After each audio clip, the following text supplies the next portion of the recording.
Zhangjiajie, often referred to as the first in mountain and water tourism, is globally renowned for its natural wonders, including Wulingyuan and Tianmen Mountain.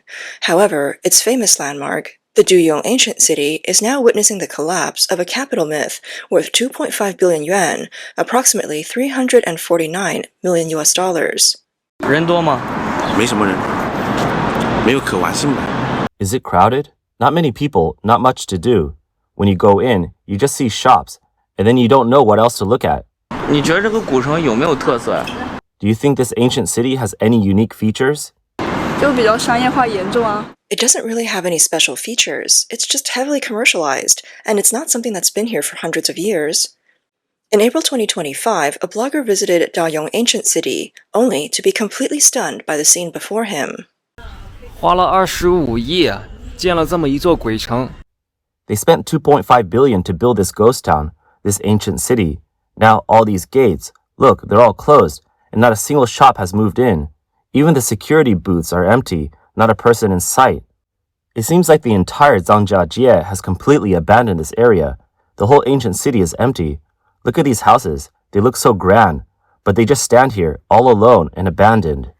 大庸古城呢是2022年啊。 Duyong Ancient City was completed in 2022 and began operations, but by 2024, in 3 years, the daily visitor numbers never exceeded 20.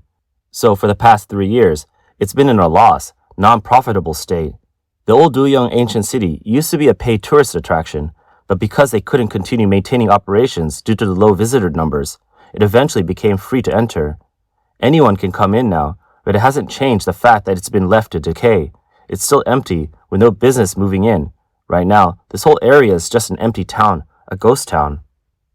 Upon going up another level, the blogger felt the emptiness of Duyong Ancient City even more, causing him to feel uneasy.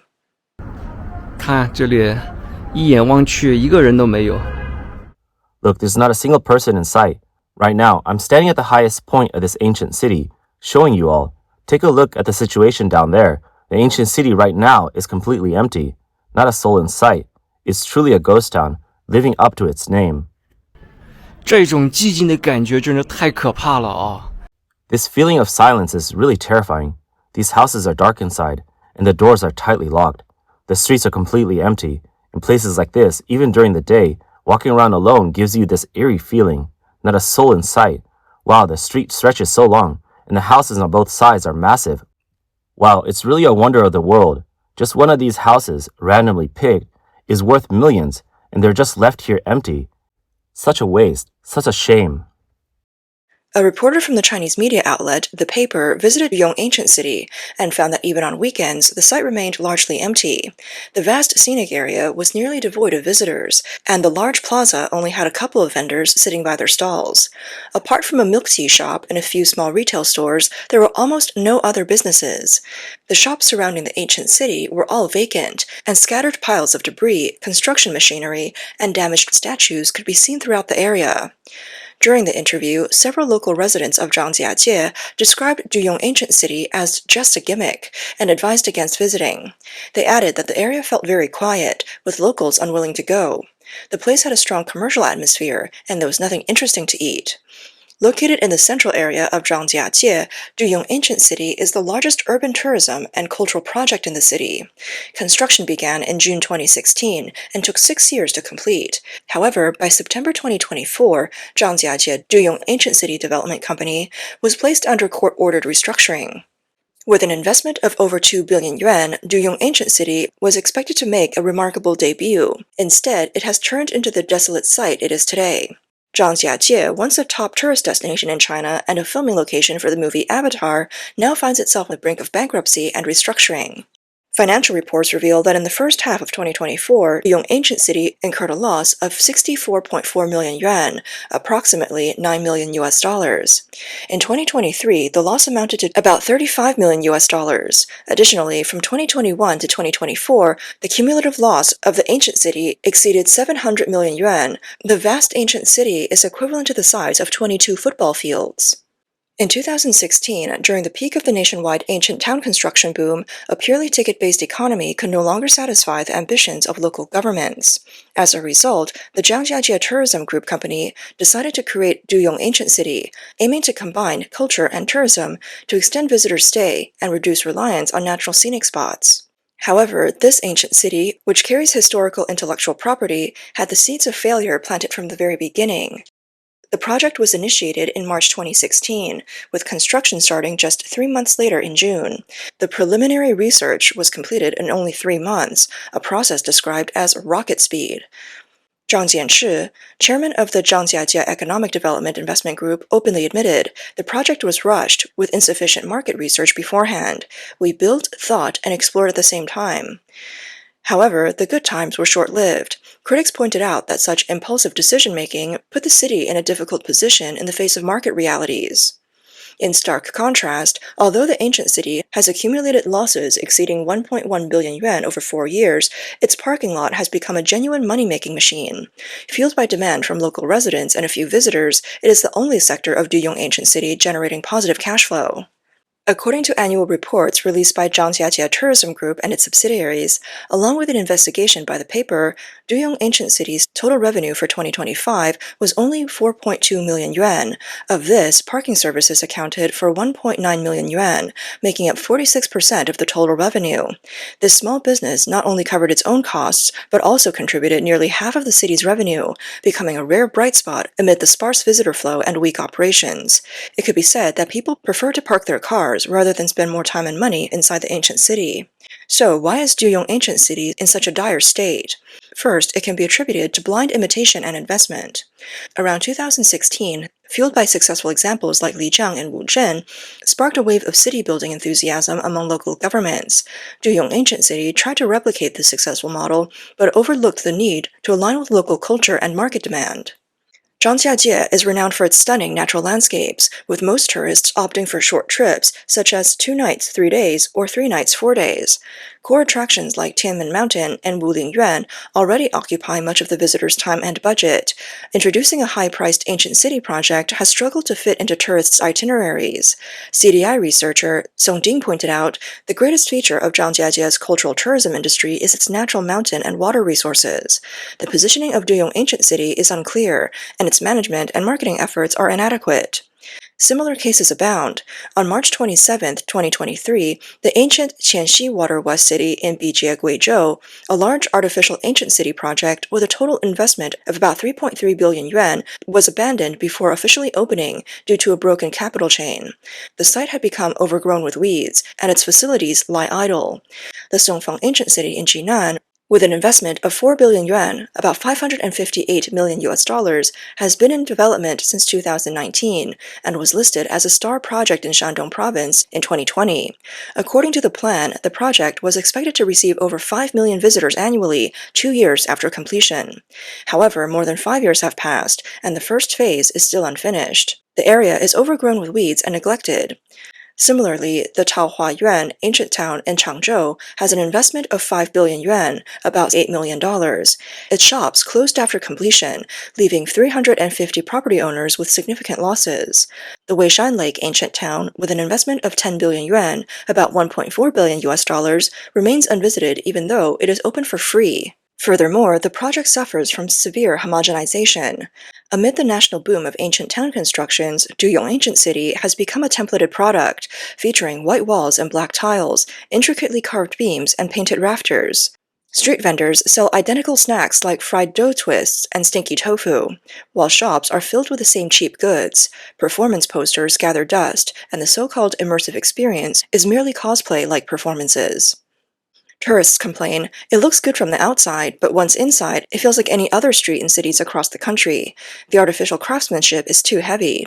This 99% duplicate ancient town lacks cultural soul, making it difficult to attract repeat visits or encourage additional spending. An even more critical issue is the high operational costs. The Encounter Duyong Theater, which costs hundreds of millions of yuan to build, can only accommodate around 300 people, and each performance results in a loss. The Flying Theater, Fly over Zhangjiajie, Zhangjiajie cost 120 million yuan to construct, with high maintenance costs, and was ultimately forced to shut down. However, the failure of Duyong Ancient City reflects deeper contradictions in China's macroeconomic environment and development model. The root cause of the city's emptiness lies in the reality that Chinese consumers are out of money. In recent years, while China's per capita disposable income seems to be increasing nominally, it is largely just a polished figure. More critically, these incomes are often first allocated to essential expenses such as mortgages, education, and healthcare. With housing, children, and elder care becoming frequent high expenditures, most families have very little disposable income left for travel and leisure activities. The chill in the job market is also weakening consumer spending power. While the urban survey unemployment rate remains stable at around 5%, the unemployment rate for youth aged 16 to 24, excluding students, is as high as 15%. This figure only reflects those still looking for work, meaning the actual employment pressure is likely even greater. At the same time, the collapse of the housing market bubble has resulted in a significant shrinkage of wealth. Many families that once considered their property values rock solid have seen them depreciate, unable to sell and unable to move. The asset dividend of the past has quickly evaporated, and consumer confidence has sharply declined. In this high-pressure economic environment, residents are more inclined to save more and spend less. According to financial market observations, China's household savings rate has long been higher than the global average, driven by a natural instinct to stockpile in the face of future uncertainties. In parallel, an increasing number of young people are opting for a lying-flat lifestyle, reducing unnecessary spending and abandoning consumerism, leading to less interest in cultural and tourism projects like ancient towns and theme parks. Duyong Ancient City initially hoped for high returns from significant investments, but overlooked the true situation on the consumer side. No matter how beautiful the design is or dazzling the performances, they cannot overcome the people's financial limitations. The dismal average of fewer than 20 visitors per day is a reflection of widespread household expenditure cuts, strong savings intentions, and a lack of consumer confidence. Furthermore, the tourism recovery after the pandemic has fallen short of expectations. Before the pandemic, the national tourism market was experiencing explosive growth, prompting decision-makers in 2016 to set a goal for Duyong Ancient City to receive over 100 million visitors annually. However, the pandemic significantly disrupted cross-regional travel habits. Even though there was some recovery during the May Day and National Day holidays, tourists continue to be cautious with their spending. Upgraded and in-depth tourism are no longer as prevalent as before. The shift towards downgraded consumption and the increasing demand for high-cost performance options have made it difficult for artificially created cultural attractions to sustain themselves. Regarding the failure of Duyong Ancient City, some experts have analyzed that it is not an isolated case, but a reflection of a national bubble bursting. On the surface, it appears to be a market failure, but at a deeper level, ancient towns are a product of achievement-oriented mentality and capital collusion under the Chinese Communist Party system. This model is commonly seen in the cultural tourism industry, reflecting systemic flaws. For instance, local governments driven solely by the need to meet performance targets have completely ignored market demand and the necessity for sustainable operations. Duyong Ancient City took only 3 months from project approval to construction, driven by the local government's eagerness to achieve political accomplishments. At the same time, the then party secretary of Zhangjiajie personally announced the project's launch, and both provincial and municipal governments prioritized it as a key project. However, government-led projects often lack proper market validation. In the Chinese Communist Party's governance logic, local officials' promotions are closely tied to GDP and fixed asset investments. As a key provincial and municipal project, Duyong Ancient City temporarily stimulated investment and created jobs, but it failed to account for long-term sustainability. When the project was launched in 2016, the national tourism market was growing rapidly, and the planning was based on an expectation of 100 million visitors. However, the pandemic and downgraded consumer spending completely dashed this expectation, exposing the absurdity of the impulsive decision-making process. An industry insider lamented, "The government can talk about sentiment and preserving Duyong culture, but Zhangjiajie Tourism Group must survive in the market." From planning to construction, government officials operated in an autocratic manner, causing the project to stray from market principles and ultimately becoming a forced essay. On another level, the failure of Duyong Ancient City and similar cases highlights the pursuit of profit by capital and the cultural emptiness behind such projects. Of the 2.5 billion yuan investment in Duyong Ancient City, 840 million yuan came from a directed share issuance, a financing method where a listed company issues new stocks or convertible bonds to specific investors, such as institutions, strategic investors, or executives. An additional 825 million yuan was sourced from bank loans. Further data shows that the debt-to-asset ratio of Duyong Ancient City stands at 88%, meaning that for every 1 yuan of assets, nearly 0.9 yuan is borrowed. This high debt ratio and massive bank loans reflect the deep connection between state-owned enterprises and the financial system. In its fundraising efforts, Zhangjiajie Tourism Group even resorted to selling off assets, including mortgaging the ancient city's land and buildings to banks. The left hand borrowing from the right hand may appear as market behavior, but is in fact a collusion between power and capital. As one netizen pointed out on X, it doesn't matter if the ancient town is profitable, as long as the construction makes money. In this model, culture is merely a facade, while land and capital are the real commodities being traded. On the other hand, many commercial properties were sold out before construction was completed. Capital quickly recouped funds through land price appreciation and property sales, but showed little concern for subsequent operations. By 2024, only a few of the 198 shops remained opened, with merchants admitting that they had not broken even after 3 years. The fabricated historical legends and folk performances in the ancient city were riddled with inconsistencies, and tourists quickly saw through them, leading to a collapse in reputation. As one netizen put it, this is not an ancient town, it's just a branch of Yiwu's wholesale market.